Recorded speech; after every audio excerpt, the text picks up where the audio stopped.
Yo, what's up mga Lods? It's Mega Peps TV. Tinanghali na po tayo ng gising mga Lodi at ginising po tayo ni Mrs. dito. Bakit nga po? Dahil marami na raw po nag-aabang sa ating computer shop at agad naman po akong bumangon mga Lodi. Hindi po tayo pwedeng patamad-tamad mga Lodi dahil mag-New Year na po at baka malihian po tayo ng pagkatamad. At eto nga mga Lodi, nakonfirma po natin na marami na po talagang bata na nag-aabang sa ating computer shop. Kaya po agad-agad ko pong nilinis ang pwesto natin. Hindi po basta-basta ang linisin ang computer shop mga Lodi, lalo na po nagtitinda rin po kami dito ng mga chicherya at saka soft drinks. Mga bata po kasi mga Lodi, tinatamad po magtapon ng basura dun po sa malabas. Katapos po nating itapon yung mga pinagbalatan po ng chicherya, eto na po, winawalisan na po natin ang ilalim ng mga computer. Hindi nga po pala ganito dati ang pwesto ko mga Lodi, Pisonet po ang nakalagay dito. At kung napapansin nyo po na may guhit po dyan sa may tiles mga Lodi, yan po yung pina-extend natin para medyo lumuwang-luwang po ang aking computer shop. At nung nagsisimula pa lang po ako mga Lodi, may 8 po akong Pisonet. Bali yung 3 po doon mga idol sa tita ko po at yung 5 po hati po kami ng kasosyo ko. Hanggang kalaunan mga Lodi na solo ko na po ang aking computer shop. At binayaran ko na lang po yung mga naging kasosyo ko dito. Tapos nagdagdag pa po ako ng 2 para mag-isa po ito. Ito po yung picture mga Lodi ang sikip pa po ng aking pwesto. Nung nagsisimula pa lang po ako mga Lods, marami po mga negatibong opinion ang mga naririnig po natin sa aking computer shop. Kesyo magsasara lang din daw ito mga Lodi, pero hindi po tayo nagpadaig at nagpatuloy pa rin po tayo sa ating mga plano. Ang ginawa ko lang po talaga pinag-aralan ko mabuti kung paano po tumatakbo ang computer shop.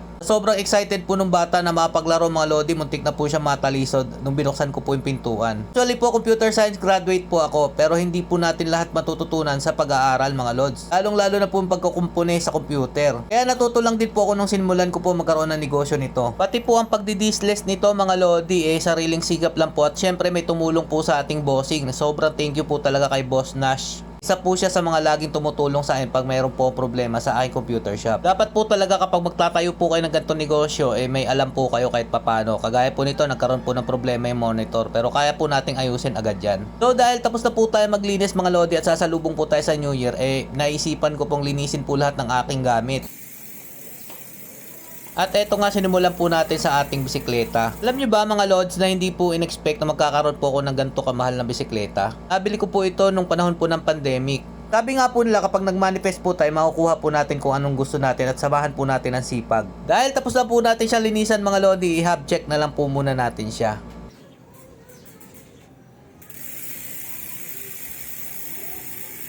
So goods na goods pa rin po yung tunog mga Lods kahit hindi ko na po masyado ito ginagamit. So next naman po natin yung laruan po ng aking mga anak. Di-remote nga po pala ito at pwede rin po siya maging manual. Bihira lang din po ito magamit at minsan po ginagamit ko po ito kapag umorder po ako ng soft drinks. So ito po yung panghuli nating lilinisan dahil nga po tapos ko na pong nilinis yung sasakyan na nakaraan. Nakasanayan ko na po kasi mga Lodi kapag sasalubong po ng New Year gusto ko po malinis po lahat ng aming gamit at aming bahay. Ito po yung labas ng computer shop ko nilinis ko na rin po mga Lods. Po pagdating ng 2024 malinis na po yung ating kapaligiran at malihian po ito ng kalinisan. Siyempre kasama na rin po yung ating mga alaga dyan mga idol. Ito nga po pala si Roxy.